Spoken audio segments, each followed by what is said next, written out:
Bom dia, eu sou o Paulo, meu grupo sou eu e o Nelson, e a gente vai falar sobre o capítulo 30, crescimento da moeda e inflação. Aqui está o sumário, né, com todos os conteúdos que vão ser abordados.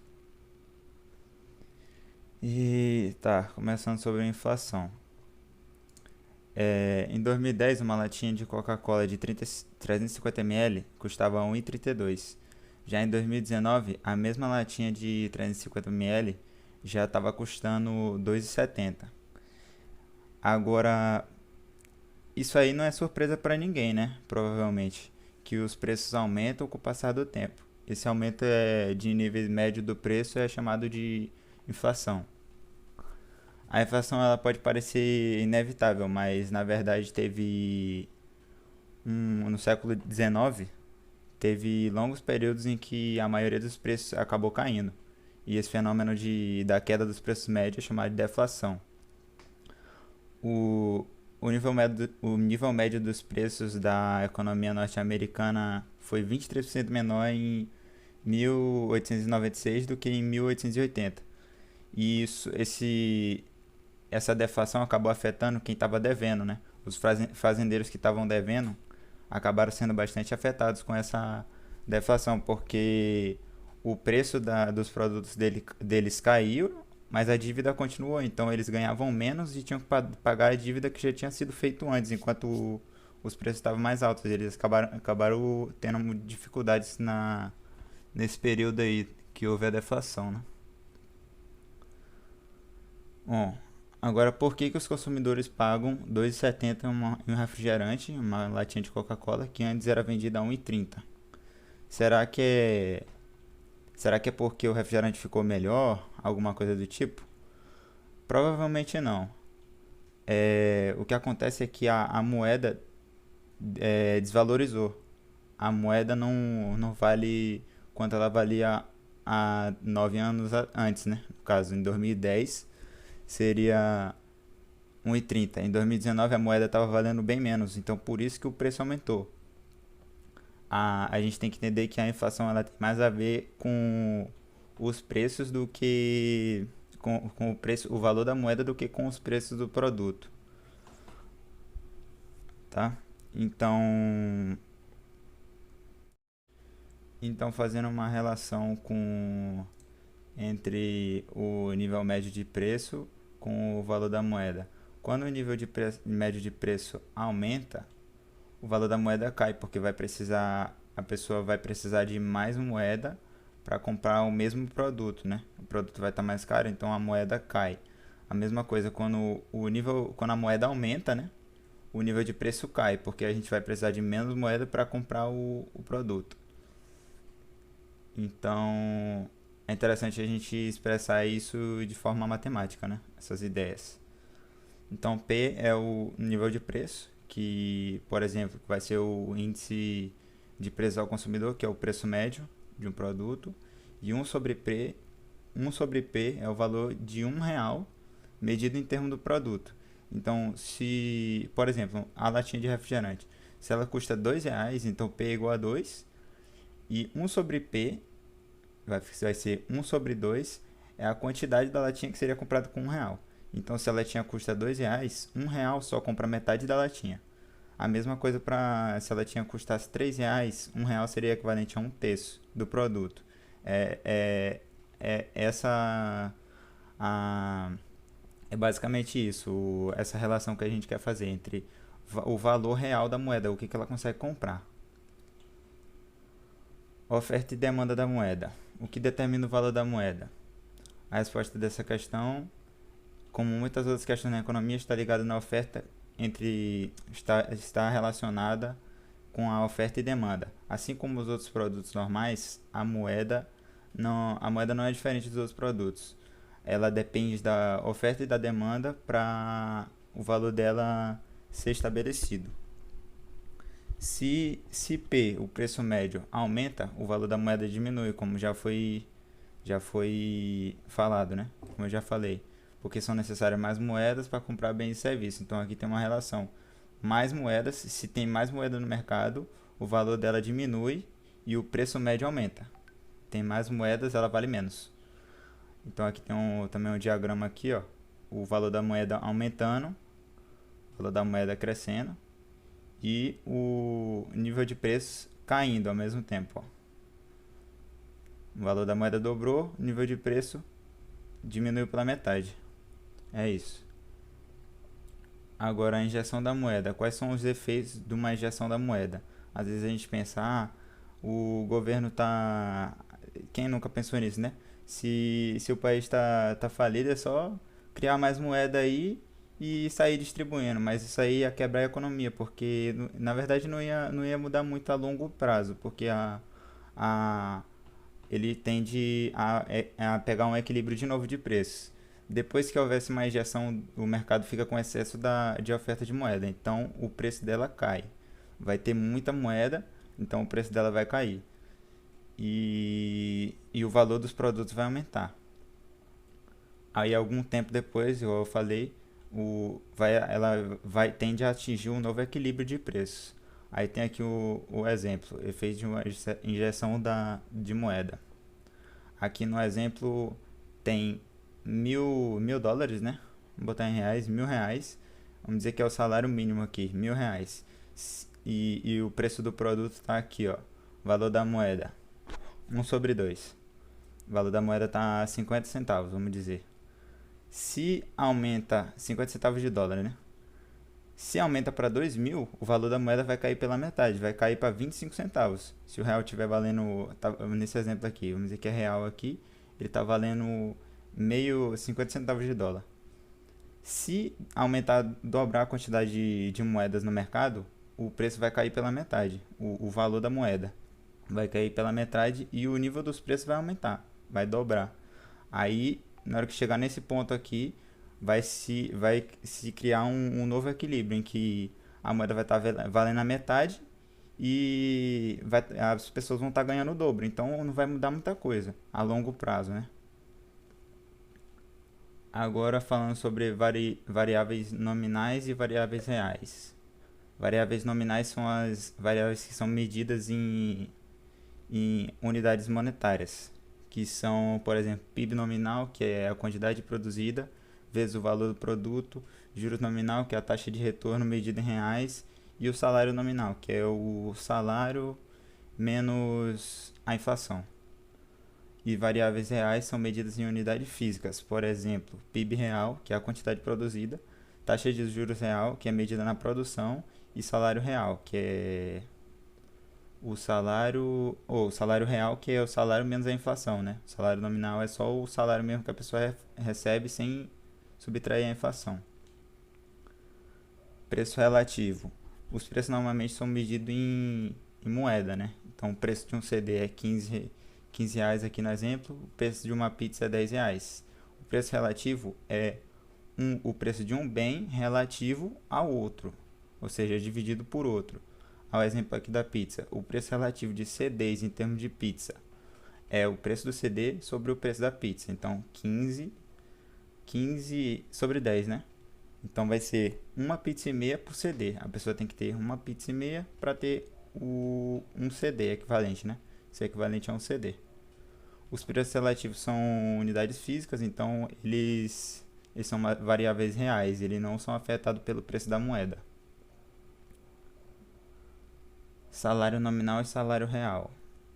Um preço relativo importante é o salário real, né? Salário nominal é o preço do trabalho, já só o salário normal, salário que já é normalmente descrito. Por exemplo, 10 reais por hora a pessoa ganha. E P é o nível de preço, que é o preço médio de um produto. Preço dos bens e serviços, por exemplo, 5 reais a unidade de produção. Salário real é o preço do trabalho em relação ao produto que ele está se relacionando, né? O produto relacionado aqui em questão. Então é S sobre P, a forma do trabalho vai ser o trabalho real. Vai ser 15 reais por hora. E são 5 reais por unidade de produção. Então o preço vai ser medido em unidade de produção. Vai ser em produto. Então a pessoa faz 3 produtos por hora que ela consegue comprar com o dinheiro. E aqui tem dicotomia clássica. É, é a separação teórica entre variáveis nominais e variáveis reais. David Hume e seus contemporâneos sugeriram que a evolução monetária afeta as variáveis nominais, mas não afeta as variáveis reais. Por exemplo, se o Banco Central dobrar a oferta de moeda, as variáveis nominais, incluindo os preços, vão dobrar. É igual foi falado antes, se a moeda dobra, né? Dobra tanto a quantidade de moeda, o preço dos produtos dobra também, porque o valor da moeda cai pela metade, né? Só que as variáveis reais não são alteradas, elas permanecem inalteradas. E fazendo relação com isso, tem a neutralidade da moeda, que é a proposição que as alterações na oferta de moeda não afetam as variáveis reais. Ou seja, dobrou a moeda, igual o exemplo aqui dobrou a quantidade de moeda no mercado. Vai fazer com que os preços nominais, os preços dos produtos dobrem. Mas o que acontece com os preços relativos? Inicialmente, voltando no exemplo do CD em termos de pizza. O preço do CD era 15 e o preço da pizza era 10. Então a gente vai dobrar os dois, vai ser R$ 30 o CD e R$ 20 a pizza. Mas no final, o preço relativo de pizza por CD vai continuar o mesmo. Então, de CD em termos de pizza, né? Vai precisar da mesma 1,5 pizza para ter um CD. Portanto, essa é a prova que os preços relativos não são alterados pela variação da moeda, né? A maioria dos economistas acredita nesse sistema de dicotomia clássica e a neutralidade da moeda em relação à economia no longo prazo. No curto prazo tem algumas outras coisas que são afetadas pela essa variação. Por exemplo, se dobrar a oferta de moeda no mercado, teria alguns efeitos a curto prazo por causa de juros, outras coisas outras coisas relacionadas à moeda, mas ao longo prazo tende a se estabelecer essa relação. Agora eu vou passar para o meu amigo Nelson. Meu nome é Nelson e eu vou falar sobre a inflação. Para que serve a inflação? Os índices de inflação, como o IPCA, servem para medir o valor do dinheiro no tempo. Imagine, por exemplo, quanto podia ser comprado com R$1 há 15 anos atrás, né? Então, ela marca o tempo, como os preços eram praticados naquele momento. Então, serve também como um norte atemporal sobre os valores das coisas. Um bombom, um pão de queijo, uma água de copinho. Agora pensa quanto que valia R$1 há 15 anos atrás. Dava para comprar tanta coisa, né? E agora com R$1, o que você tá para comprar? Você tá para comprar quase nada, né? Nem a cédula de R$1 existe mais, né? As causas da inflação, né? A inflação pode ter várias causas que podem ser agrupadas em pressões de demanda, pressões de custos, inércia inflacionária e expectativas de inflação. Quais são as consequências dessa inflação? A inflação gera incertezas importantes na economia, desestimulando o investimento e assim prejudicando o crescimento econômico. Os preços relativos ficam distorcidos, gerando várias ineficiências na economia. As pessoas e as firmas perdem noção dos preços relativos e assim fica difícil avaliar se algo está barato ou caro. A inflação afeta particularmente as camadas menos favorecidas da população, pois essas têm menos acesso a instrumentos financeiros para se defender da inflação. As coisas vão subindo e chega uma hora que o salário mínimo não acompanha, não tem nenhum... O assalariado, né, ele vive desse salário e a inflação vai subindo mais do que o salário. E como ele não tem nenhum outro tipo de mecanismo financeiro que o defenda, que ele consiga fazer investimentos ou ter algum tipo de retorno, ele acaba perdendo esse poder de compra dele, porque o dinheiro dele vai ficando dentro do poder, da possibilidade de compra dele, vai ficando cada vez menor, porque não tem como acompanhar a inflação, né? A inflação mais alta também não é só para as pessoas mais carentes, mas que também com o dinheiro que elas recebem elas não conseguem acompanhar a inflação. Isso também traz consequências para a dívida pública, né? Pois as taxas de juros de dívida pública têm de compensar não só os efeitos da inflação, mas também têm de incluir um prêmio de risco para compensar as incertezas associadas com a inflação mais alta, né? No Brasil, o índice oficial da inflação, como já foi dito anteriormente, é o IPCA, que é o Índice de Preços para Consumidores Amplos. Outros índices também são utilizados no Brasil, que inclui o IGP, que é o Índice Geral de Preços, o INPC, que é o Índice Nacional de Preços dos Consumidores, o IPA, que é o Índice de Preços de Atacado, entre outros. Cada um deles mede o comportamento de preços de determinados bens e serviços com pesos diferentes, né?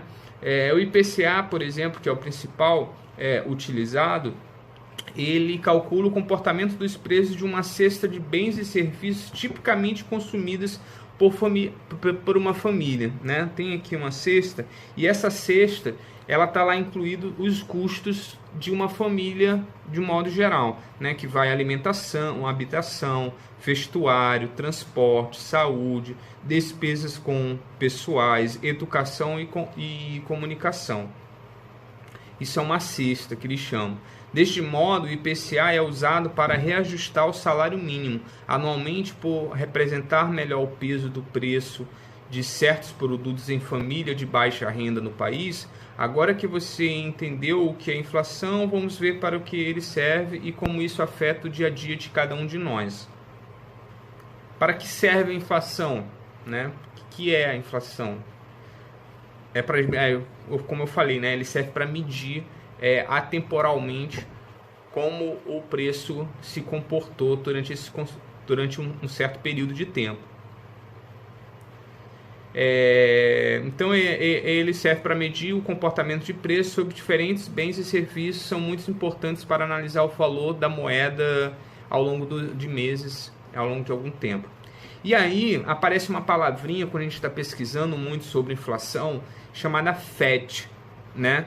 O que é o FED? O FED é o Sistema de Reserva Federal dos Estados Unidos, né? Que é o Federal Reserve System, também conhecido como Federal Reserve ou simplesmente como FED. É o Sistema de Bancos Centrais dos Estados Unidos. Existem algumas diferenças entre o Banco Central dos Estados Unidos e o nosso, sendo a principal delas as instituições financeiras privadas em sua governança. Diferentemente daqui do nosso Banco Central, lá tem instituições privadas que também operam ali, que dentro da diretoria e tem alguns cargos. Outra diferença importante é em relação à compra e venda de títulos, né? Que aí no caso do FED acontece com uma instituição separada, mas isso aí é uma outra caso, a gente está fugindo um pouquinho do assunto da inflação.